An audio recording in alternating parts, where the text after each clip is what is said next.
I don't know if you've heard this about whiskey and bourbon or not, but finished whiskey is just these distillers' way of disguising bad whiskey by putting it in additional barrels and trying to make it taste better to make a quick buck. Or maybe they're actually doing some craftsmanship here. That's a hot take. What we're going to talk about today are 4 distilleries out there, distilleries, non-distilling producers, whatever you want to call them, that are actually using finishing to make good whiskey even better. So that's what we're talking about. We hope today. so, anyway. Yeah. I mean, we know these distilleries, these non-distilling producers. Oh. Non-distilling producer is someone who doesn't make their own whiskey. They source whiskey from other whiskey makers, but then maybe they do something unique with finishing, like these pours that we're going to taste today. Oh, I'm looking at what you poured. Yeah, they're good. Yeah. Sorry, I didn't know. But I'm Josh. And I'm Erin. Welcome. We're Stuff and Whiskey. Thanks for joining us. Sorry, normally we do things blind here on the channel, and I just kind of let Josh pour stuff and I don't pay attention, but I guess we're not doing this blind today. No. And so I kind of did look a little bit over there to see the bottles he poured, and there's some good stuff that we're about to drink. Yeah. So we're going to talk about it. I mean, I just want to taste through these. A couple of these I've only tried once. A couple of these we've tried multiple times. Some of these we've tried a lot. We're revisiting after having not tried them for quite some time. Well, this one I used to drink, but I haven't had this in a hot minute. It's been a year since I've had Glass 4. I'm very excited to try Glass 4 again because I hope I like it just as much. Yeah, I know, and look how light it is. I It know. doesn't even look like it belongs in this lineup, but we're going to get to that. We're just going to go glass by glass. Okay. We're just talking about these non-distilling producers, these whiskey finishers. And I do want to highlight as we go through here, the thing is in American whiskey, particularly in bourbon and rye, finishing has gotten this taboo type of, reputation about it because there were some people that were doing some really heavy-handed finishing on really young whiskey, and they were just trying to make a quick buck on the popularity of the bourbon trend, Finishing the rye whiskey, trend. yeah.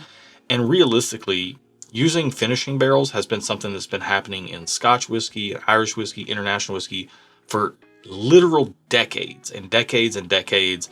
I don't think finishing is going anywhere in American whiskey. If anything, I think it's going to become more and more prevalent. I think it's probably going to get better and more like you have to be on your A game. You can't just put crappy whiskey in a barrel and call it, a second barrel and call it finished. Right. Anymore. Which is why I think these manufacturers, non-distilling producers, however you want to word it, I think they're worth highlighting because they do really good stuff. Okay. So first up, we're going to talk about a non-distilling producer that I was personally very skeptical about because I thought their finishing of additional barrels and the way that they were re-barreling things, I thought it was a little gimmicky, which is kind of all of our knee-jerk reactions.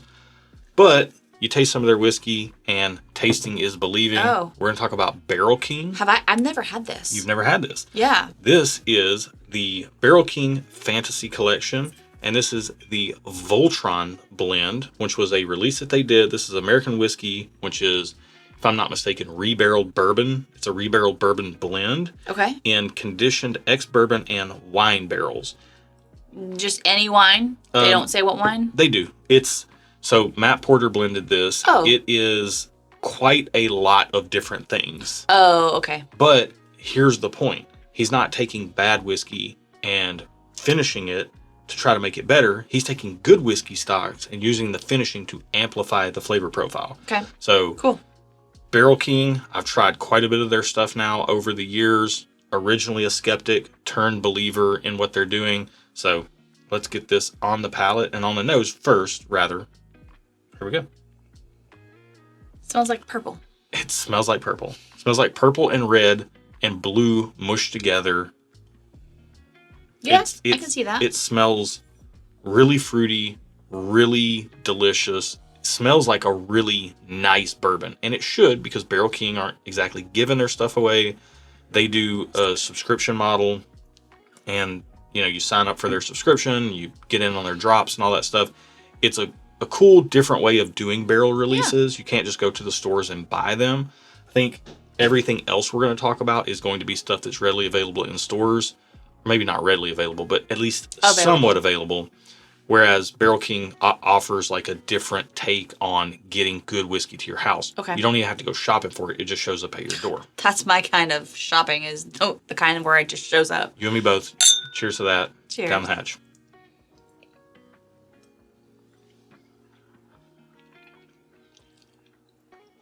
tastes like purple too. That is a fruity flavor explosion. Oh, that's good. I think whatever finishing cask are using this, and you've seen the information on screen already, but it is like crazy how you're dealing with what tastes like bourbon, but there's another layer of fruit. It tastes like, you know what it tastes like? Huh. It tastes like bourbon with like a berry jam spread on top of it. Yeah. I will say, I have one critique. I looked at the proof beforehand, and it's 116.7 proof. Doesn't feel that to me. It feels lower, and I'm a little disappointed about that. Personally speaking, some people like that. Some people, that's a positive thing. To me, I kind of wanted to feel that. It tastes good, though. Get that second sip, though. Okay. The finish extends. It's a builder. So it definitely does drink easy for its proof point, but then as you take subsequent sips, it really does build on itself. Okay. And it's really getting sticky on the back end right now, which I like. I like that concentrated flavor. Wow. It does. Okay, you're right. Yeah. It does get a little dry. You talked about the proof. I was going to say if there's one knock on this, it can get a little dry on the back end when you finish in wine casks. And this is something to know about finished whiskey. You're opening up a whole new Pandora's box of flavors and finishes and sensations. So, I personally know that if I see something that's been wine finished, I almost always know that that's going to be a little dry on the back end. And it's the same way with like toasted or double oak stuff. Just set your expectations appropriately. Right. Once you know. Well, and I think it's also rule number one for me is know thyself.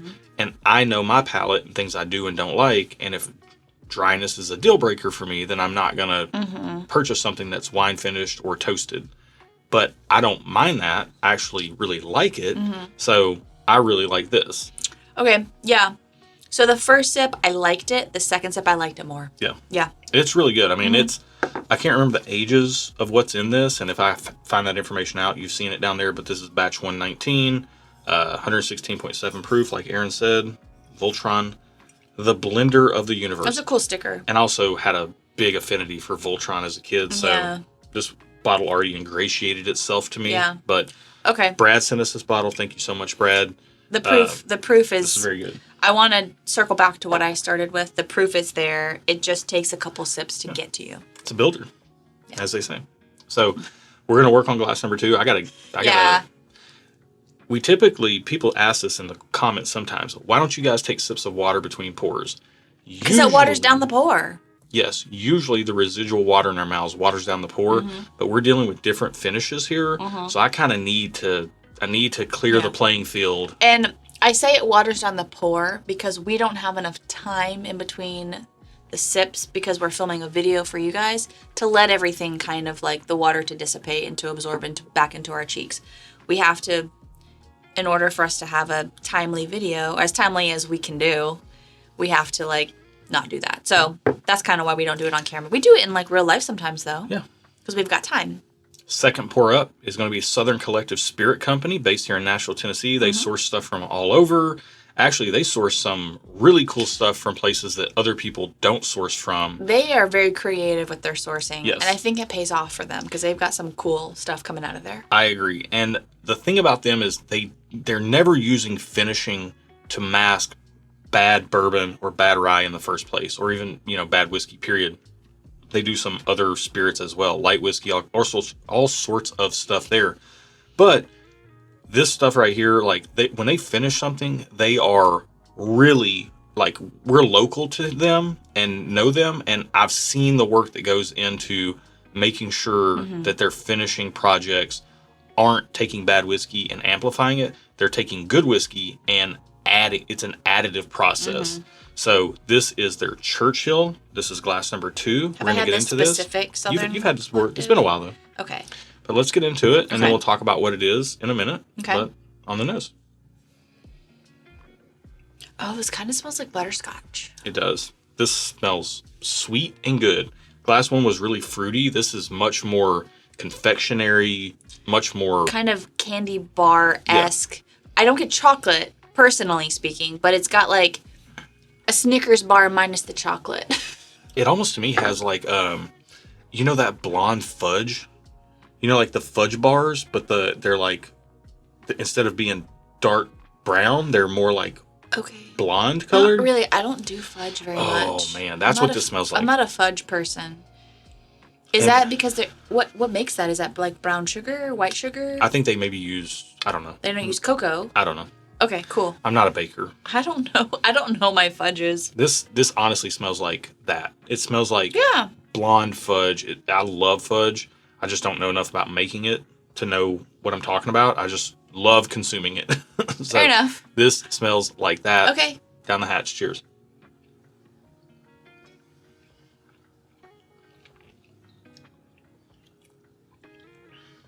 What's this finished in? That's so good. First off, do you like it? I do, but I'm having an issue. What's the proof? I'm having an issue like I did with the first one. 121.2. It doesn't taste like it, which... So get a second sip. Hold we on. just had water. I know. We did just have water. That's true. I need to give this another Second first sip. A second first sip.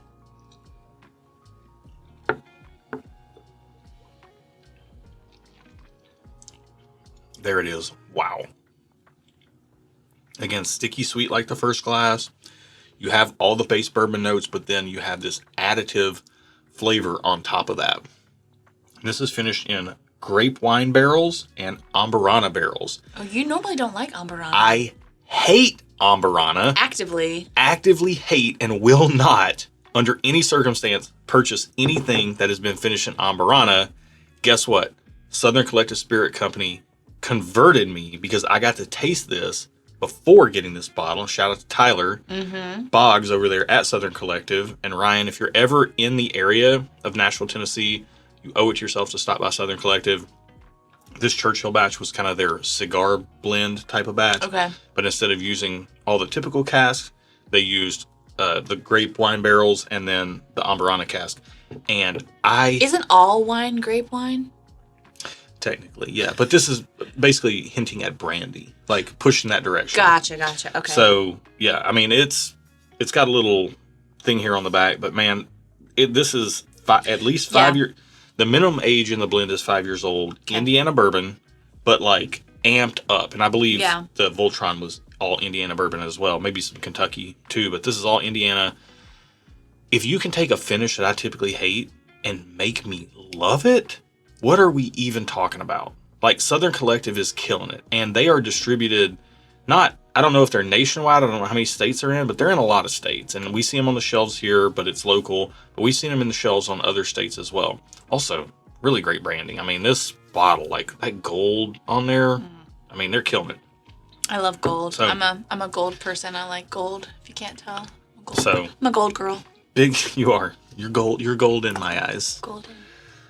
Big fan of Southern Collective. I don't know if they'll do another Churchill batch. I'm sure they will. Keep an eye out for that. But I really haven't had anything. And I will say the thing about Southern Collective, it's really interesting because sometimes they do a little bit more subtle finishing and sometimes they do a little bit more heavy-handed finishing. I'd say that's subtle. I say this is subtle, but we've had some port finish ryes that have been a little bit more heavy-handed. But if they go that direction, they make sure it's good. They're not just covering up something.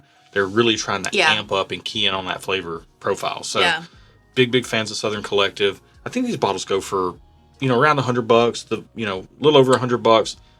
There's work going into these blends. Yeah. And it's worth it. Does Southern Collective, if you go there, will they let you try before you buy? Yeah, if you go there. Yeah. I think in Nashville specifically, if you ever come to Nashville, a lot of places will let you try things before you buy. I don't know if that's across the board, but that's been our experience. So it's state law in some places. Some places can't have open containers, but it just depends on your state. I'm literally saying in Nashville, if you ever were to come here, you can try a lot of things before you put down your card. Or if you pay cash, if you're, cash is king, put down those Benjamins. All right. You're making it right. I thought we were about to launch into a financial lesson. No, we're not. Okay. Next up is going to be Dark Arts. I don't ever carry cash, but some people do. When it comes to finishing, the first company I think of, honestly, is Dark Arts. I thought this was either Dark Arts or Nashville Barrel Company with how dark it is. Nashville Barrel Company doesn't do a lot of finishing. I know. Dark Arts does a ton. Yeah. And in my mind, they do the best job at subtly finishing things and letting the base spirit shine through. And I love that. I absolutely love it. And So we've tried 2 bourbons now. We're going to go into 2 ryes on the back half of this video. And we personally, over our experience of tasting a whole bunch of different things over the years, tend to feel like rye whiskey handles finishing a little bit better. Just like if you put rye in a cocktail, the rye stands up to the other ingredients a little bit better. The rye's already kind of strong enough to like handle something else. Yeah. So this right here is Dark Arts, Dank Arts, if you can see that. And this is their blunt blend. I don't think I've had this before. You have not? So this is their blunt blend. This is a 8-year-old straight rye whiskey finished in Madeira and Armagnac casks. Okay. 113.8 proof. Now, I know that Macaulay at Dark Arts, he calls this a blunt blend because it was blended to be paired with its namesake. We don't know anything about that, but we can still enjoy the whiskey. We can. And we're going to see if we like it or not. They send us this bottle. We're not required to make this video. No. But I figured it'd be fun to get our reactions as to what I've we're never working had with. this specific bottle. I have had their other finished whiskeys from other things, but I've never had this. We've picked a fair few bottles whiskeys at from Dark Arts. Yeah. We picked a Madeira finish, and this has some Madeira finish in it, but it was a Madeira finish bourbon, which is... Okay, we've gone to Dark Arts a couple times and picked barrels. By the way, we go to places, we pick barrels, we make them available to our Patreon community. If you want to know more about that, check out patreon.com/stuffandwhiskey. It's linked in the video description below. Don't go into the diatribe. Get in our barrel club if you want our barrel picks. Yes. We're looking for that special experience. Just check it out. Check all it the out. information's there. Also, behind the scenes content, Discord, all that stuff. We've gone there several times. Yes. Credit to Barrel King and Southern Collective, we tend to not love finished bourbons, and we tend to like finished ryes better. So shout out to these 2 companies for doing great jobs on finished bourbons. With that said, we've gone to Dark Arts and we've picked 2 finished bourbons over finished ryes. This smells good, though. But this is their blunt blend. We're going to try it. And this is coming, I'm assuming it's coming out anytime now. Okay, I want to say this smells like this looks. Dark and purple. In like the best way. I'm also getting a sugary peppermint gum in here. And you know me, I'm like a 3-pack a week peppermint gum guy. Oh my gosh. Do you guys realize? So I do the grocery shopping, and every Saturday I have to buy him a 3-pack of Is it Orbit? Orbit, yeah. Orbit peppermint gum.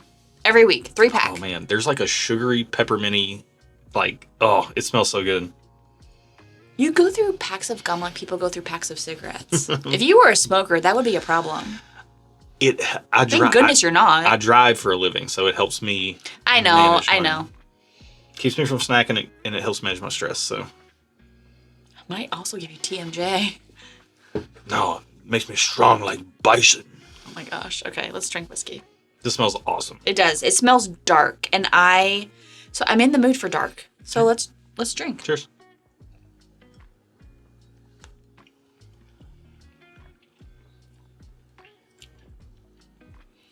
It tastes exactly like it smells, dark and purple. Yeah, very, very purple. I think the rye, what's so interesting to me about this is the way that rye whiskey shows up on the palate. And this does say it's distilled in Indiana, so this is MGP 95.5 rye. I'm assuming 95.5. I don't know that for sure. They have a different mash bills there, but this tastes like 95.5 rye. But instead of hitting those herbal dilly notes, it starts pushing that direction, and then the Madeira and the Armagnac come in with all those like sweetened dark purple fruit, like stewed purple fruits. It's like stewed purple fruits. It's like stewed blueberries, because they are actually purple when you look at the blueberry juice. Blueberries, some like raspberry, not raspberries. It's blueberries. I'm getting a lot of prunes, dates, raisins, even. More prunes and dates, though. I don't know if I've had a prune lately to remember what it tastes like. That's good. That's good. I would love to eat a prune. I'm more of a bourbon guy than a rye guy, so I do still lean towards the first 2. But the blending and the finishing quality on this is outstanding. I think I'm just in my dark era. I just want all the darkness. I think Voltron is the craziest blend. I just know there's a lot that went into it, and I think the finishing really highlights what's going on there. I think the Southern Collective, I think the way that they made me love something I didn't love is very impressive and kind of endearing to me, and I really like it, and right now, it would be the thing I would reach for another glass of. Okay. But the Dark Arts, to me, feels the most cohesively blended. Like the finish, it feels like rye whiskey, but it's not so covered up with the finishing that it's not you're losing the character. Also, it's not so rye that you're like, oh, it's rye. You're off put by it if you don't like rye. Like it's the best of both. It brings out the best of the finishing properties and the best of the rye properties. And I think that's what Dark Arts does so well. They balance the blending with the base spirit almost better than anybody ever that I've experienced. Yeah, they do it so frequently that I think they do it so well. Except, if there's a rival for Dark Arts, I would say it's our next pour. You think? They're different. I think they're very different. That's different. I'm saying company-wide, if you're talking about, I think Dark Arts... it's different. Can I get my sentence out? Yes, I'm sorry. Dark Arts, I think, does a masterful job of blending the base spirit with complementary finishing in a very subtle way. I think this next company also does the exact same thing, and they are definitely widely available and best price on this list because they're the biggest operation on this list. Yeah, that's true. Barrell Craft Spirits. Barrell, just like all these other distilleries, non-distilling producers, they're not using finishing to cover up bad bourbon. They're using finishing to amplify the base spirit. And this is what I think it is. Yes. And this is Seagrass. We haven't tried this in a long time. I haven't had this in probably a year. Yeah, we went ahead and finished this bottle for this video. Let's give Erin the last little bit. I'm going to save whatever I don't finish. I'm going to save it for after dinner because I do have to be upfront and honest. Traditionally, Seagrass has been like something I've been obsessed with, and I haven't had it for a hot minute. Yeah. Because I don't drink a ton of our whiskey on like non-recording days. So I'm very excited to have this again. And I'm hoping I'm not setting my expectations too high. Well, here's the difference. We're coming into the spring here. We're going into the summer months. Seagrass is definitely a summer pour. It's going to be a little brighter. It's peachy. And if you don't like peach, you won't like Seagrass. And this is... oh my gosh, if you do. And this is distilled... Wait, what's Chef's Kiss? Nobody does that. I think I just... It's this. Oh. But no. I do it, and I'm somebody. Okay. You are somebody. Distilled in Kentucky, Indiana, Tennessee, and Canada. So there's a lot of stuff going on in the base blend. And then it's finished in Martinique rum, Madeira, and apricot brandy barrels. So... Okay, I do have to say, traditionally, I don't love rum. But for whatever reason, whatever they do to this, it works. Makes it really tropical. 118.4 proof. So we're right in the wheelhouse. Unless it's Foursquare rum. They're working on their base blend. They're working on the finishing products to amplify the base profile. Again, we want to dispel the myth that people are just trying to use finishing to make bad whiskey taste a little bit better and make a quick cash grab. I think that was something they used to do. I don't think they do that anymore. Yeah, but the perception I know the perception in the community. I don't think they can get away with it. The perception in the community, for me as a whiskey nerd that's plugged into the community. I'm sorry. I know that people bag on these companies for the fact that they source whiskey and then finish it. And I think if that's you, I think you're wrong. I think you need to taste some of this stuff and give it a chance. I'm not saying that used to be the case. I'm not saying go out and buy bottles of it. I'm just saying maybe find a community like the Stuff and Whiskey community, get plugged in, trade some samples around. If you don't like this stuff, trade some samples with some people and see if you can find something you do like. Because all you're doing is shortchanging yourself from tasting delicious stuff. Why would you do that? Yeah. Why would you not taste more delicious stuff if you could? They also might be perpetuating something that has been in the past but is no longer true.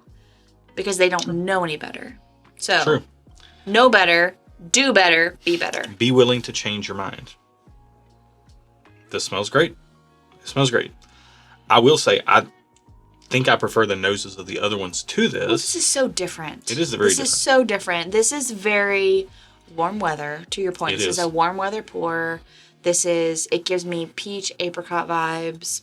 Also, we are at the very bottom of the bottle in this, and it's been low for a while. So so there's been a lot of air exposure to whatever we're specifically drinking. It smells really cohesive. It smells amazing, and I want it right now. Honestly, All right.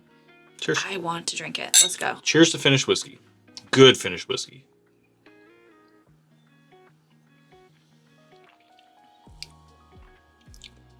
Yep.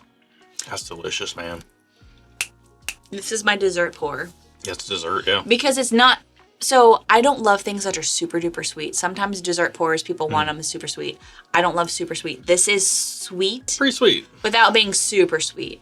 That's pretty sweet. No, I love it. This is apricot.